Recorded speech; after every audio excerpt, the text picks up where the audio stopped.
Assalamualaikum warahmatullahi wabarakatuh. A'udzu billahi minasyaitonir rajim. Bismillahirrahmanirrahim. Alhamdulillahi rabbil alamin. Wassalatu wassalamu ala asyrafil anbiya'i wal mursalin Sayyidina Muhammadin wa ala alihi wa sahbihi ajma'in.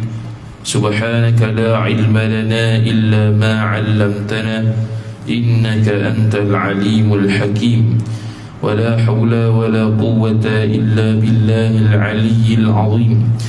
Rabbi shrah li sadri wa yassir li amri wahlul 'uqdatam min lisani yafqahu qawli wasaddid lisani wahdi qalbi bihaqqi nabiyyika Muhammad sallallahu alaihi wasallam.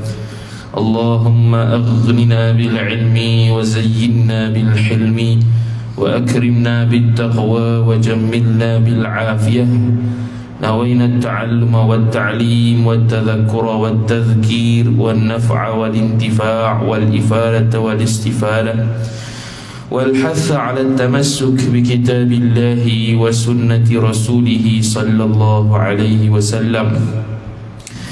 ودعاء إلى الهدى والدلالة على الخير ابتغاء وجه الله مرضاته وقربه وثوابه سبحانه وتعالى آمين يا رب العالمين. Kita menawar bagi hati muka surat 16 baris 4 daripada atas.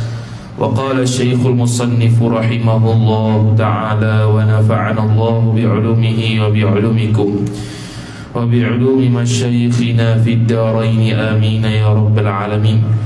Kata pengarang Syekh Abdul Qadir bin Abdul Muttalib Al-Mandili Al-Indonesi rahimahullahu ta'ala. Kata Syekh Qadir dan yang ke-8 bahwasanya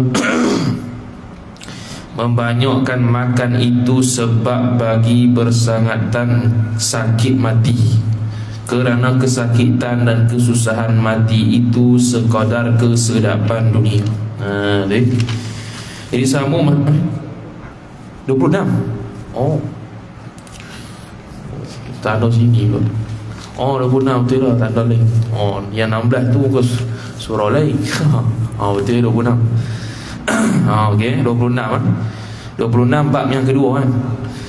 26 muka surat 26 kalau kita jawab lah. Tak Rumi tak tahu. Nama babnya bab yang kedua pada menyatakan sangat lupa atas berkata-kata. Jadi kita dah habis dah berkaitan dengan dulu, berkaitan dengan syarrul ta'am, keburukan makan banyak, keburukan banyak makan dengan menggunakan perut. Dia bagi dah kadar-kadar bagaimana kita orang mukmin perlu ambil makanan. Ada yang ambil makanan qadar sehari sekali, ada ambil makanan qadar 2 hari sekali, ada yang ambil kadar makanan 3 hari sekali. Tu dulu. Jadi kata kalau dalam sehari tu makan 2 kali, itu bukan kategori orang yang lapar dah, tapi kategori orang yang kenyang. Okay. Jadi masuk sekarang ni bab yang kedua pada menyatakan sangat lupa atas berkata-kata. Sangat lupa ni tamak lah, yang disuka sokmo nak cakap. Ini bukannya tak boleh nak cakap. Cakap tu boleh, tapi jenis passion jenis cakap banyak. Jenis cakap kerja. Tak ada kerja pun cakap juga, ada kerja pun cakap juga. Ini jenis passion gitu.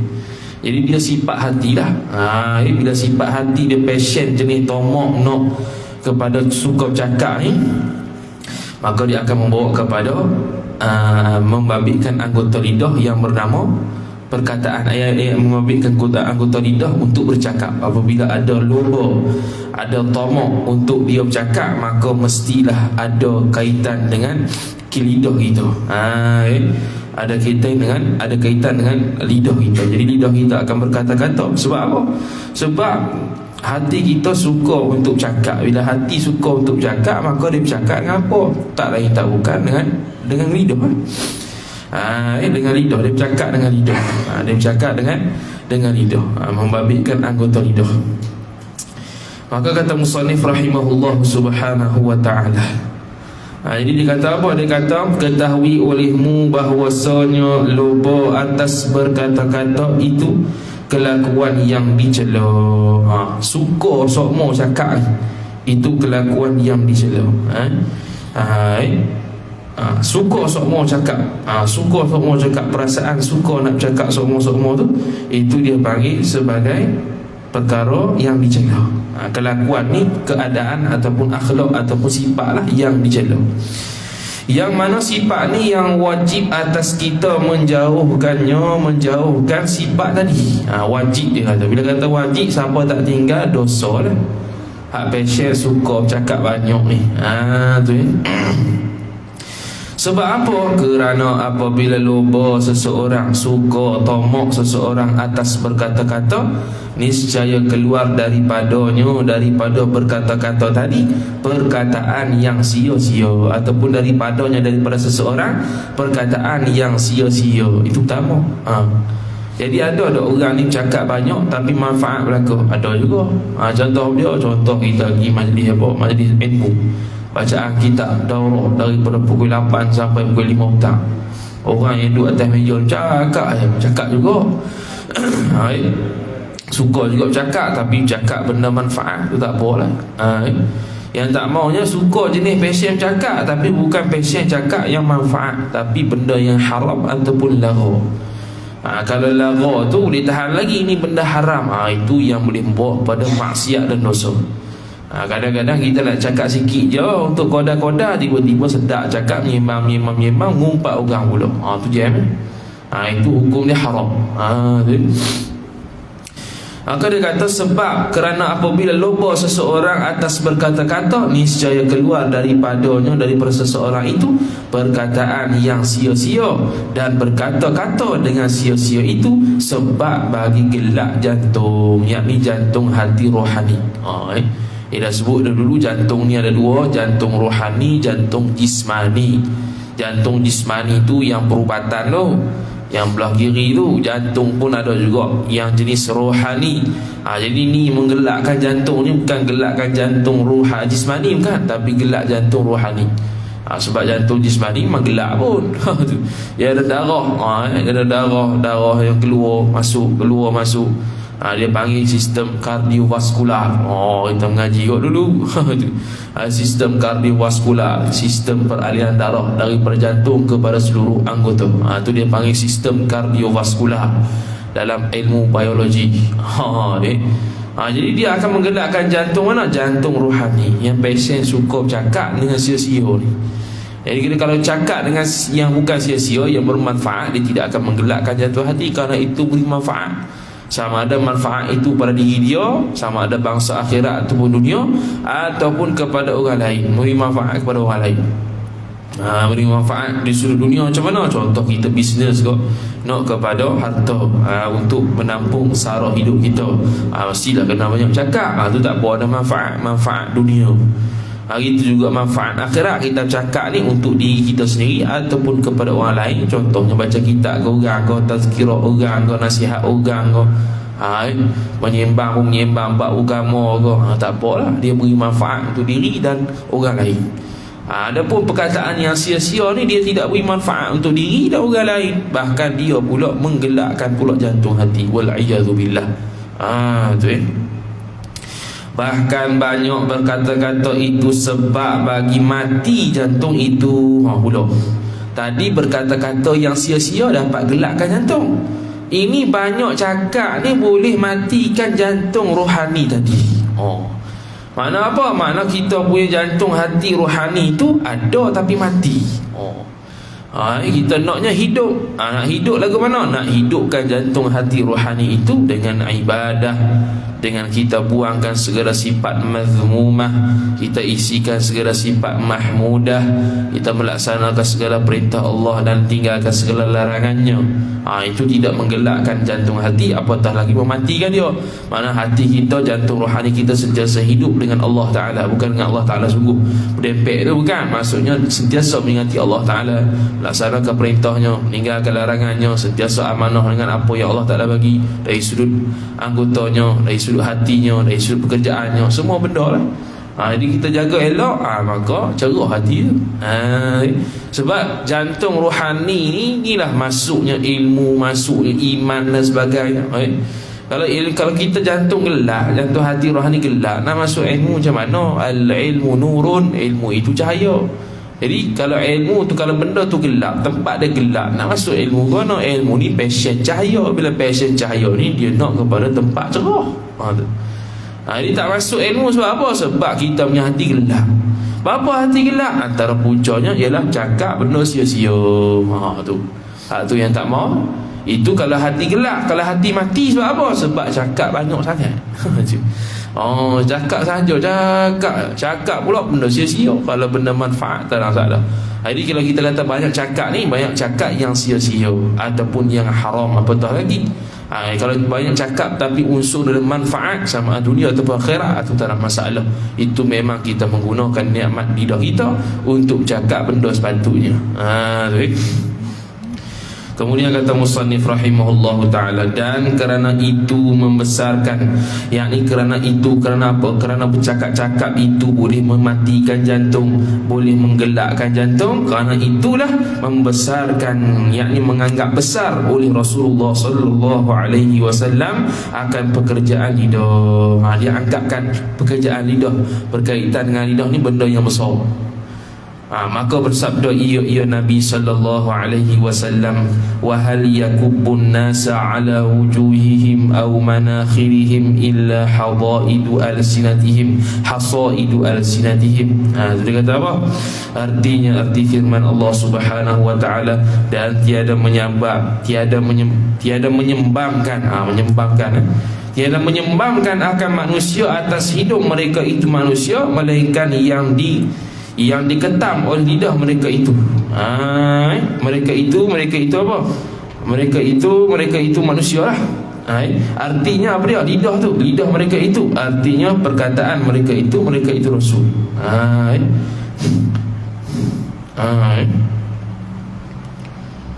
Diketam ke? Kalau kita Melayu itu dia apa? Rumi. Itu dia apa? Kalau rumi itu dia apa tu? Diketam ke apa? Diketam. Betul lah. Takut lain ni. Tiada menyebabkan akan manusia atas tiada menyembamkan. Menyembam ni tersembam lah. Tersembam muka tu. Muka duduk di atas lantai tu dipanggil tersembam. Contoh kita nak turun tangga pun, walayadzubillah, jatuh tersembam atas lantai. Apa maksud tersembam atas lantai? Muka tu kena lantai. Tu dia maksud dia tersembam. Kalau jatuh biasa ni, jatuh macam mana tu dipanggil jatuh. Tersembam ni khusus bagi kata muka ni jatuh di tempat sesuatu. Maka menyembangkan akan manusia atas hidung mereka itu. Mereka akan menyembangkan diri mereka. Apa maksud dia? Muka mereka ni nanti di akhirat akan jadi kaki. Bukan jadi kaki, maksudnya dia akan berpijak di tanah. Patutnya kaki berpijak di tanah, tiba-tiba muka mereka lah yang jadi kaki. Kaki mereka duduk atas, bawah dia muka. Tu. Dia akan berjalan dalam keadaan begitu. Mana apa? Sebab apa begitu? Sebab dia ada buat maksiat lidah. Apa dia? Berkata-kata. Suka sangat bercakap-cakap. Tu dia punya azab dia. Azab dia ialah nanti Allah Ta'ala akan sembangkan muka dia di atas tanah, yang ada padanya hidung. Sebab apa? Sebab dia ni passion, jadi banyak bercakap. Ini macam banyak bercakap benda yang sia-sia. Jadi muka ni sepatutnya duduk atas, tiba-tiba duduk bawah kerana tersembang. Kaki yang patutnya duduk bawah, dia duduk atas. Tu bahaya tu. Jadi kata menyembangkan akan manusia atas hidung mereka itu, melainkan tiada menyembangkan, tak ada seorang pun yang akan menyembangkan manusia atas hidung mereka, melainkan yang diketam oleh lidah mereka itu manusia. Apa maksud dia? Artinya perkataan mereka itu manusia. Apa yang diketam ni? Yakni yang bercakap banyak dengan perkataan. Yang bercakap banyak dengan perkataan. Itu jadi orang yang begini ni, dia akan apa? Dia akan disembangkan oleh Allah Ta'ala, ataupun mereka ini akan menyembangkan muka mereka di atas hidung mereka dan berjalan begitu. Tu azab. Asalnya mulut, tapi mulut dia dekat dengan hidung, sembang hidung lah. Kena hidung dulu mulut, sebab hidung lagi tinggi pada mulut. Habis, dan bersabda ia Nabi sallallahu alaihi wasallam, man kana yu'minu billahi wal yaumil akhir falyaqul khairan aw liyasmut.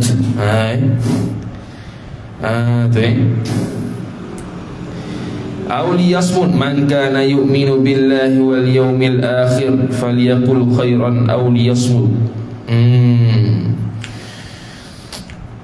Okey, betul tu. Artinya barang siapa, okey, ini hadis yang diriwayatkan oleh Asy-Syaikhani. Asy-Syaikhani, bila sebut Asy-Syaikhani kena pada Imam Bukhari, Imam Muslim. An Abi Hurairah radhiyallahu taala anhu. Tengok nombor 2 bawah tu dah. Dia kata rawahu Syaikhani. Syaikhani tu kena kepada Imam Bukhari dan Imam Muslim. Dia kata apa? Artinya, arti sabda Nabi sallallahu alaihi wasallam, barang siapa membenarkan ia barang siapa akan Allah Ta'ala dan akan hari kiamat, maka hendaklah berkata-kata ia barang siapa tadi akan yang baik. Tu syahid dia. Itu perbahasan kita sekarang ni. Siapa-siapa yang beriman dengan Allah Ta'ala dan hari akhirat, maka hendaklah dia berkata-kata yang baik. Berkata-kata yang baik, yakni yang memberi manfaat, bukannya benda haram dan bukan benda sia-sia. Itu yang baik situ. Jadi kalau dia cakap benda haram ataupun sia-sia, jadi kafir ke? Sebab apa jadi kafir pula? Sebab dia kata kalau beriman dengan orang, kalau seseorang itu beriman dengan Allah dan hari akhirat, maka dia tidak akan bercakap dengan benda selain benda yang baik. Jadi sekarang ni kalau kita takdirkan kata kalau seseorang tu cakap benda jahat ataupun sia-sia, adakah dia kafir? Tak kafir. Dia kata barang siapa beriman tu, mana kalau siapa engkar, tak beriman lah. Tak beriman dengan makna tak beriman dengan iman yang sempurna. Bukan kata kafir. Jadi kalau dia tu cakap benda jahat juga, cakap benda dosa juga, benda lara juga, dia masih beriman tapi tidak sempurna. Bukannya kafir tu Kalau orang yang buat dosa ni kafir, itu khawarij, bukannya ahlus sunnati wal jamaah. Ahlus sunnati wal jamaah, dia orang fasik pun masuk syurga juga akhirnya. Kalau Allah Ta'ala tidak ampunkan dosa dia, kena masuk neraka dulu, akhir sekali akan masuk syurga juga kerana dia ada kalimah tauhid dalam hati dia. Atau hendaklah, artinya atau hendaklah diam ia seorang. Kalau tak boleh cakap hak baik, diam lah. Kita berhajat cakap apa? Cakap dalam kuliah, cakap. Habis cakap tu, perlu cakap lagi dah? Tak perlu cakap, diam lah. Sebab kita nak menjaga perkataan kita daripada cakapan kita daripada berkata-kata hak buruk, berkata-kata hak tak betul, berkata-kata hak yang masalah, mengelirukan orang. Sekarang ni ramai orang yang mengajar tapi mengelirukan orang. Mengelirukan orang tu bukan tak sengaja, bahkan sengaja kadang-kadang. Benda tu kadang-kadang dia tak tahu, dia kabur je ke orang hukum dia. Itu berkata-kata yang tidak baik. Berkata-kata nampak macam baik, rupanya bohong. Berkata-kata nampak macam baik, rupanya tak betul, sedangkan dia tahu itu memang tak betul, dia cakap juga. Itu hukum dia haram. Dia sudah tidak amanah dengan ilmu. Ni banyak ni zaman sekarang. Main cakap, orang kata soalan ada di depan, dia baca satu, jawab. Habis satu, jawab. Kalau jawab tu betul sungguh dengan apa dalam kitab apa, kadang-kadang hak tak tahu pun jawab juga. Tak apa nak tahu mana pun jawab juga. Patutnya tak tahu tu wallahu a'lam lah. Tak apa nak tahu tu nanti saya rujuk kitab balik. Sudah. Hak yang tahu yang jawabnya. Ni tahu kau, tak tahu kau, tak pasti kau jawab. Tu masalah. Tu tidak amanah dengan ilmu. Wal a'yadzubillah. Kemudian kata musannif rahimahullahu ta'ala, sebenarnya hadis tu panjang lagi sebenarnya. Barang siapa yang beriman dengan Allah dan hari akhirat, maka hendaklah dia berkata baik ataupun diam. Barang siapa yang beriman dengan Allah dan hari akhirat, hendaklah dia itu menghormati jiran. Barang siapa yang beriman pada Allah dan hari akhirat, hendaklah dia menjamu ataupun menghormati tetamu. Itu ada lagi sebenarnya. Tapi ni dia panggil syahid, dia ambil benda yang berkaitan dengan bab saja. Kemudian dan bersabda ia Nabi sallallahu alaihi wasallam. Ini hadis riwayat Imam Bukhari an Sahal As-Sa'idi. Daripada Sahal As-Sa'idi radhiyallahu taala anhu, disebut kata apa? May yatawakkal li bima baina lahyaihi wa rijlaihi atawakkal lahu bil jannati. Artinya, arti sabda Nabi sallallahu alaihi wa ala alihi wa sahbihi wa baraka wa sallam, dia kata Barang siapa menjamin ia barang siapa bagiku akan barang yang antara dua tulang dagunya seorang dan dua kakinya seorang, niscaya aku jamin baginya seorang akan syurga. Tu hadis riwayat Bukhari, hadis sahih. Nabi kata apa? Siapa-siapa yang dapat jaminkan bagiku bagi Rasulullah, siapa yang boleh jamin kata boleh jaga boleh jaga benda yang berada di antara dua tulang dagu, dua tulang keng dia bagi. Inilah tulang dagu ni. Ini dia panggil bahagian wajah. Masih lagi bahagian wajah. Sampailah bertemu antara dua tulang dagu ni, dua tulang keng ni sampai bertemu ke sini, tu hak muka yang wajib dikenakan air ketika wudu. Lebih daripada tu sikit wajib, lebih lagi itu sunat. Lebih sikit daripada qadar tu wajib, lebih lagi itu sunat. Jadi dia kata kalau siapa dapat jamin, dapat jaga benda yang antara dua tulang dagu dia, dua tulang keng dia ni, apa dia? Lidah lah. Dan juga dua kakinya, iaitu benda yang berada di antara dua kaki, apa dia? Kemaluan. Siapa yang boleh jamin, kata dia boleh jaga dua benda ni saya aku jamin dia syurga. Sebab apa? Sebab dua benda ni yang paling payah nak jaga. Nisbah dua ni lah. Kalau hak mata, nisbah mata payah juga. Nisbah ni yang banyak buat dosa. Mana? Lidah dan kemaluan. Lidah tu yang sekarang ni lah kita duk cakap, iaitu berkaitan dengan suka bercakap benda buruk, suka bercakap benda lara, kurang cakap benda manfaat. Kita boleh hitung, boleh hisap tiap malam. Kita ni start bangun subuh sampai nak tidur semula ni, kita cakap banyak hak manfaat kau, sia-sia kau, haram. Kalau lah ghalibnya dengan makna daripada 24 jam tu 13 jam, 14 jam, 15 jam contohnya, semuanya manfaat lah kau, alhamdulillah. Tapi takutnya manfaat tu sejam je, lagi 23 jam semua lara, Allah. Hak tu kena ubah lah.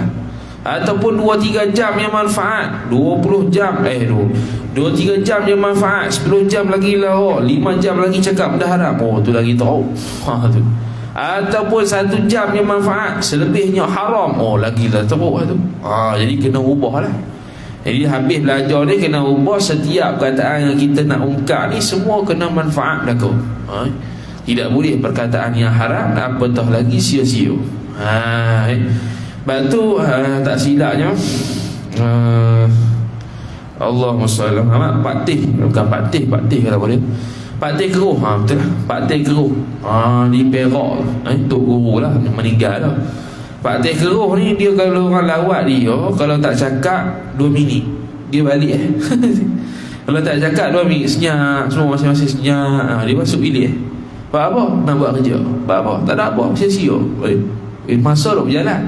Dia tak mau cakap, aku balik jadi kalau orang yang nak cakap dengan patih keruh ni, dia kena sentiasa cakap. Kalau nak berziarah lah, cakap sembang apa semua tu. Jadi kalau tidak, kalau 2 minit senyap, itu tu senyap, dia senyap 2 minit, dia bangun balik. Dia bangun masuk bilik. Apa? Dia nak buat kerja lain pula. Dah tak ada apa orang cakap. Kalau nak cakap lah. Nak ziarah nak cakap, tak mau cakap, masuk bilik.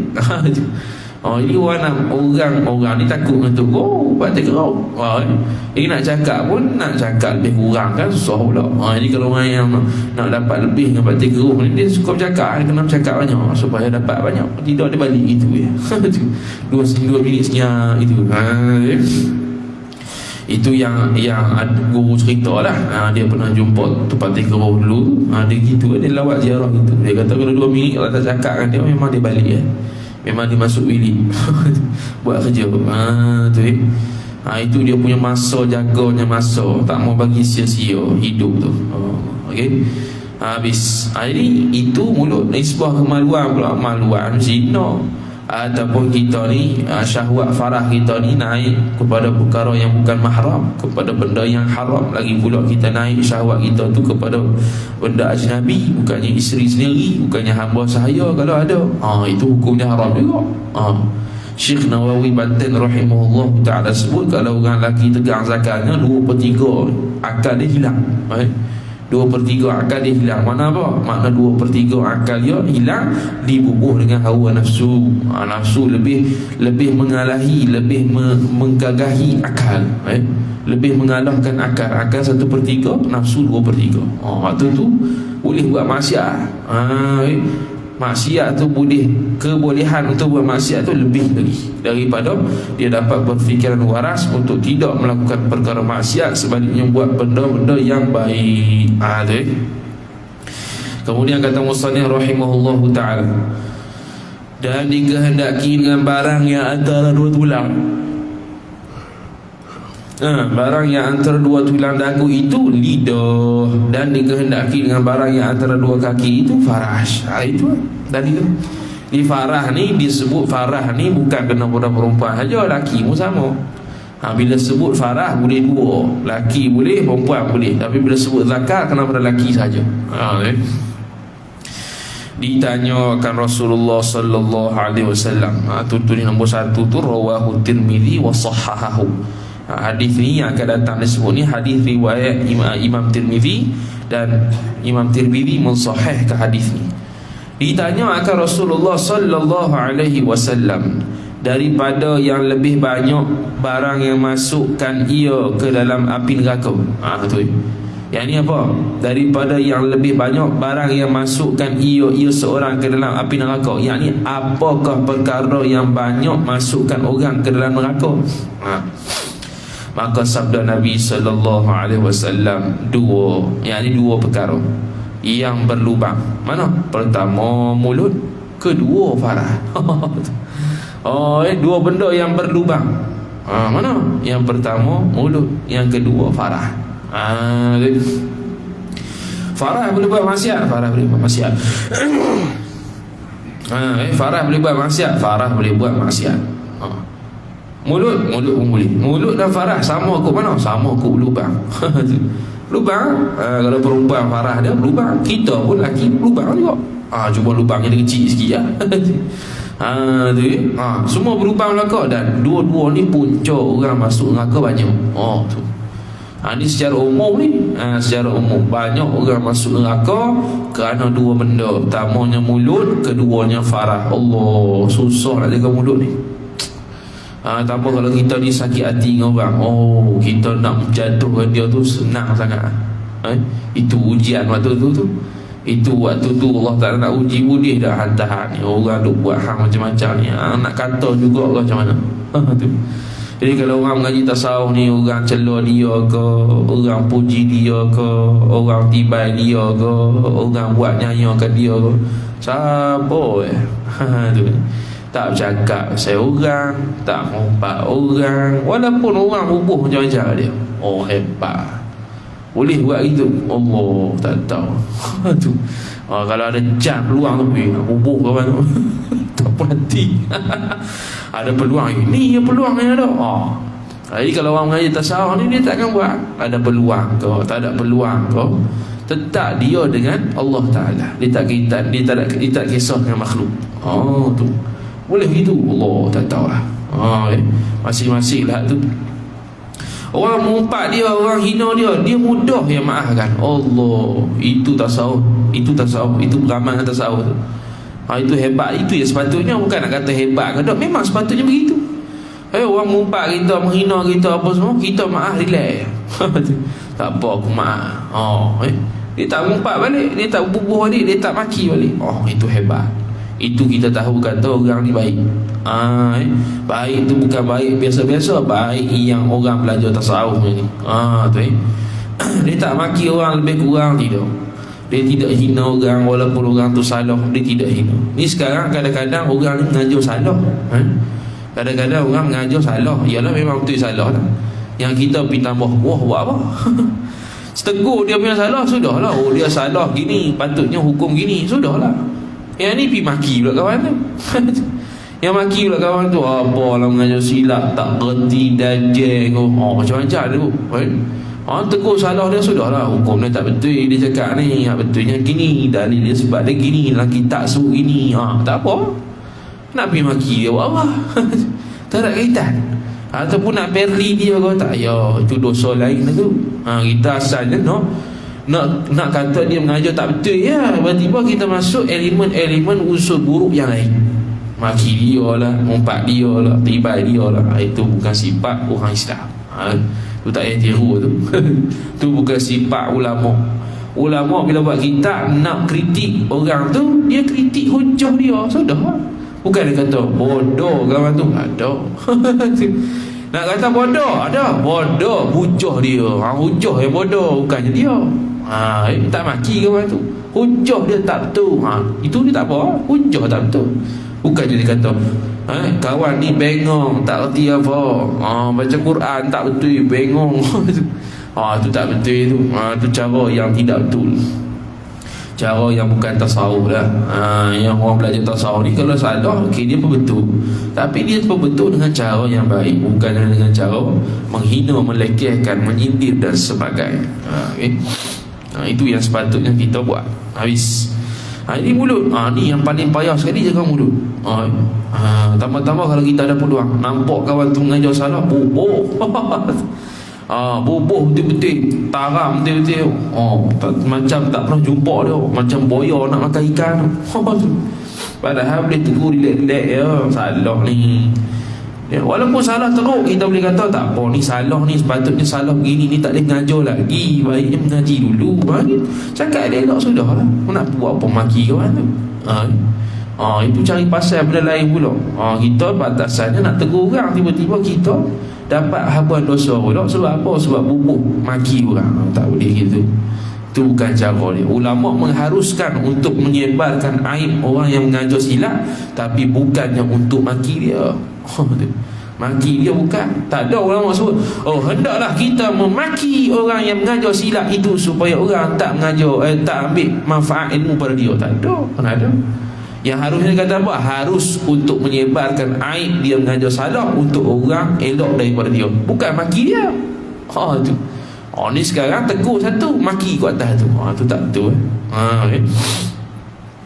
Habis kemudian kata musannif rahimahullahu ta'ala. Tu yang pertama. Yang kedua, farash. Tadi tu farah tu syahwat lah, syahwat farah. Dan sabda ia Nabi sallallahu alaihi wasallam, man kathura kalamuhu kathura saqtuhu, wa man kathura saqtuhu kathurat dhunubuhu, wa man kathurat dhunubuhu fannaru awla bih. Nombor 2, rawahu Abu Nuaim fil hilyah, ay hilyatil awliya, nama kitab tu, min hadis Ibni Umar radhiyallahu ta'ala anhu, daripada hadis Ibni Umar radhiyallahu ta'ala anhu, riwayat Abu Nuaim. Artinya, arti sabda Nabi sallallahu alaihi wasallam, barang siapa banyak perkataannya, perkataan barang siapa niscaya banyak oleh tersalahnya. Beringat, nak cakap banyak mesti banyak salah. Sebab tu orang cakap banyak ni mesti akan salah, mesti akan salah, mesti ada salah dia. Saya teringat kalau buat contoh master PhD, contohlah syarat sah nak lulus 150 muka surat. Jangan lebih. Bukan lebih tak boleh, lebih tu boleh, jangan lebih sangat. Sebab apa? Nanti kena kritik banyak. Cukup 150 sudah. Kita diberi peluang cakap banyak, cakap 10 minit sudah. Tak payah lebih-lebih. Sebab kalau kita lebih, nanti mesti ada salah. Tambah pula kalau kita ni bukan ahli untuk cakap dalam bidang tu, kita cakap pula, lagi banyak cakap, lagi lama cakap, lagi teruk nampak salah, lagi nampak bodoh. Tu habis. Dan barang siapa banyak tersalahnya, niscaya banyak dosanya. Dah tersalah tu kalau benda haram, dosa. Sia-sia masalah juga. Kalau banyak salah tu yang boleh bawa mudarat, boleh jadi dosa. Salah yang boleh bawa jatuh maruah orang, dosa. Cakap banyak yang boleh bawa pada maki orang, hina orang, dosa lah. Dan barang siapa banyak dosanya, maka api neraka itu lebih utama dengan dia. Dia kata lebih utama, bukan confirm. Dia tak kata orang yang banyak dosa confirm masuk neraka. Dah. Tiba-tiba kita boleh kata gitu pula. Dia ni kafir confirm neraka.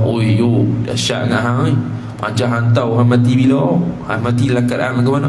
mengaji pun tak, tiba-tiba nak mati masuk syurga Firdaus. Oh dia, oh dia ingat syurga tu pak menakan yang punya. Saya nak masuk syurga Firdaus ni bukan order makanan kat kedai. Nak masuk syurga Firdaus tu, nak masuk syurga Firdaus atas kali tu. Dia pun macam kena di dunia ni kena hidup macam orang atas tu. Mana nabi-nabi, para anbiya, para ulama. Boleh gitu. Tu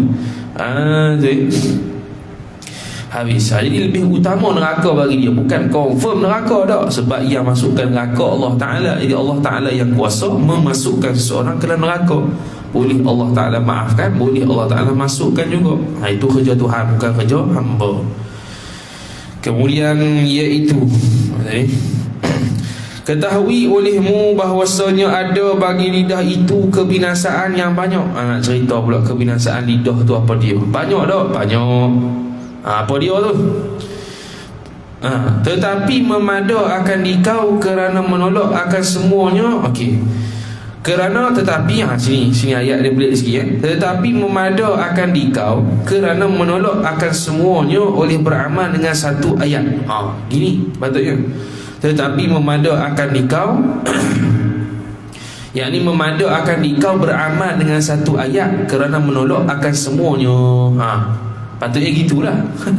Dia ada panggil sebagai, dia panggil mengaji barat ni taqdim takhir. Dia ada yang ke depan ke belakang, sebab dia asalnya bahasa Arab. Tidak jauh ini dia terjemah bahasa Arab. Dia cakap tu macam bahasa Arab dah. Patutnya gini, tetapi memada akan dikau oleh beramal dengan satu ayat daripada Quran yang mulia kerana menolak akan semuanya.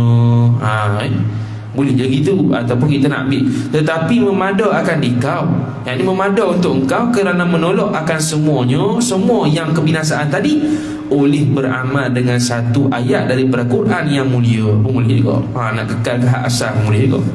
Dengan mana memadalah kamu ni beramal dengan satu ayat ni, kerana beramal dengan satu ayat ni dia akan tolak semua kebinasaan. Mana? Iaitu firman Allah Subhanahu wa taala, surah An-Nisa ayat 114.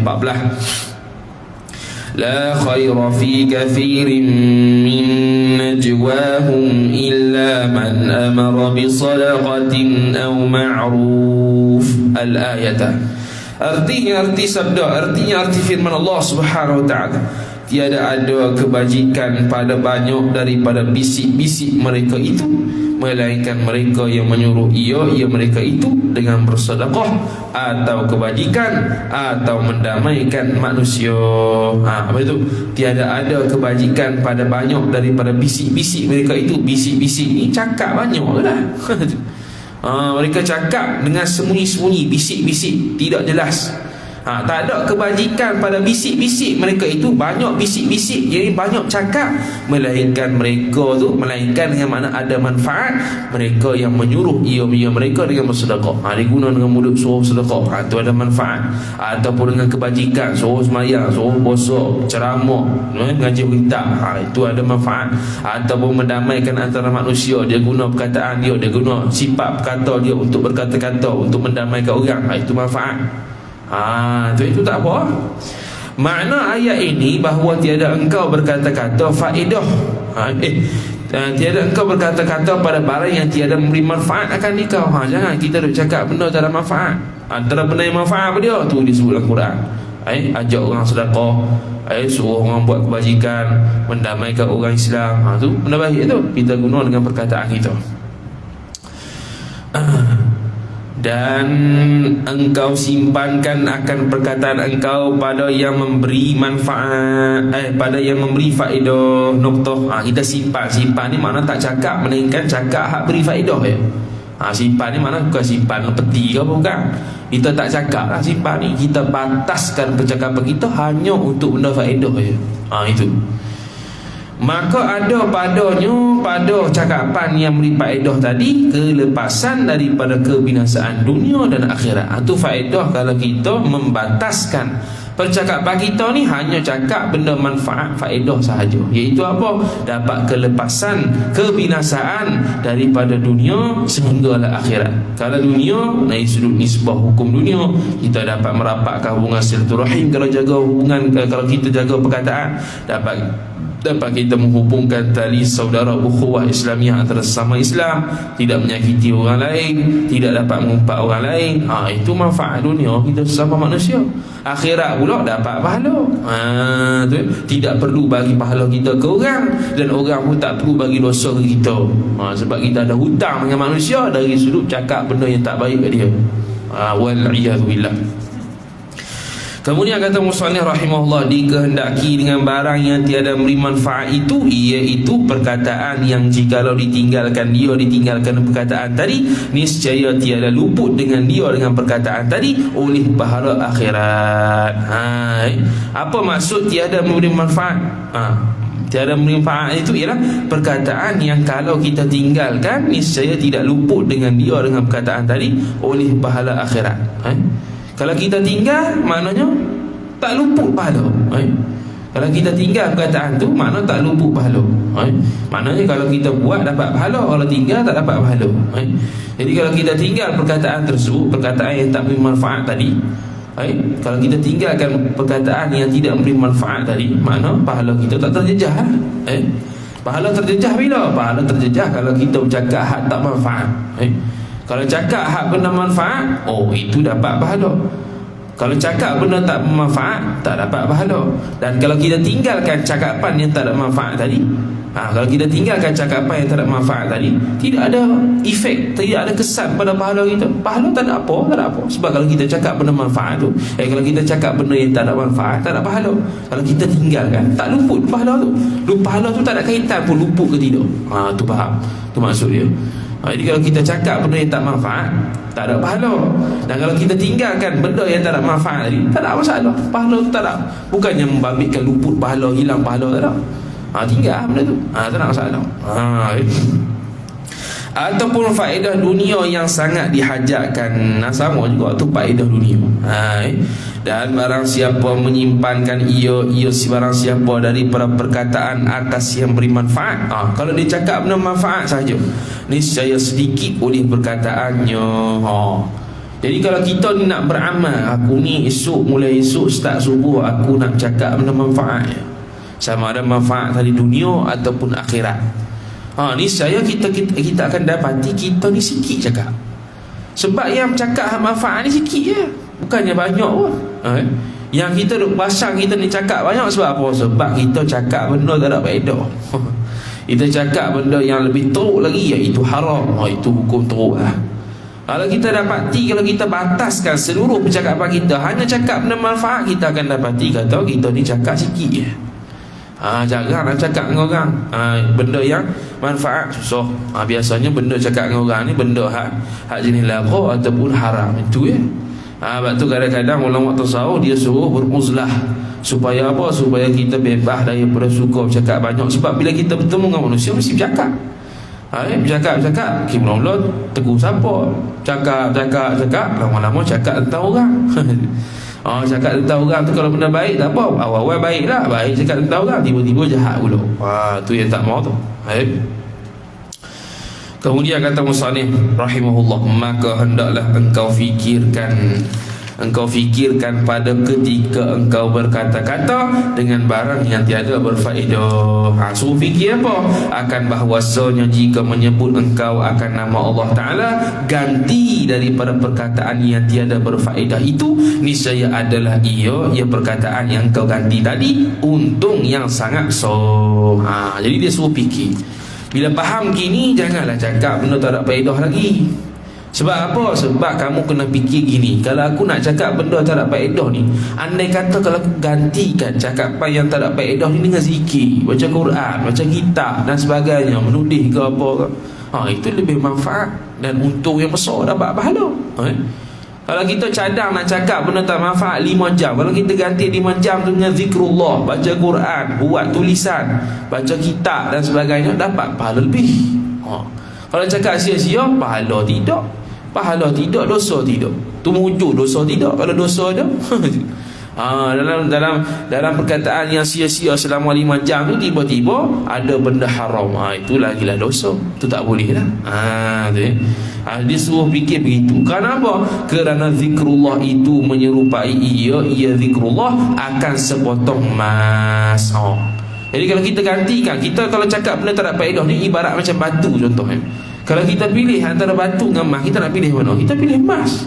Jadi zikrullah ibarat sepotong emas. Satu zikir ibarat kita dapat kutip satu potong emas. Zikrullah, zikir lagi dapat banyak emas. Itu kalau kita boleh fikir gitu.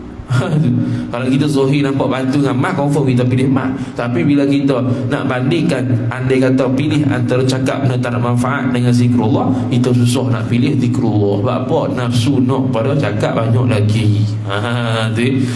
Mah dengan batu kita boleh beza, ambil mah. Sebab apa? Sebab kita berasa mah tu lagi hebat, mah tu lagi mahal. Ikut nafsu juga tu. Ikut nafsu pilihan kita nak mah. Begitu juga sepatutnya kita pilih antara zikrullah dengan cakap yang tak ada manfaat. Kita patut ambil zikrullah kerana dia itu berpahala. Tidak ada kebinasaan, bahkan ada untung pahala besar pula. Tu yang Syekh Qadir suruh fikir begitu. Wallahu ta'ala alam, wa sallallahu sallam ala sayyidina Muhammad wa ala alihi wa sahbihi wa baraka wa sallam. A'udzu billahi minasyaitonir rajim. Bismillahirrahmanirrahim. Alhamdulillahi rabbil alamin, wassalatu wassalamu ala asyrafil anbiya'i wal mursalin sayyidina Muhammad wa ala alihi wa sahbihi ajma'in. Allahumma zidna ilma warzuqna fahma. Allahumma zidna ilma warzuqna fahma. Allahumma zidna ilma warzuqna fahma. Wa sallallahu sallam ala sayyidina Muhammad wa ala alihi wa sahbihi wa baraka wa sallam. Walhamdulillahi rabbil alamin. Wassalamu alaikum warahmatullahi wabarakatuh.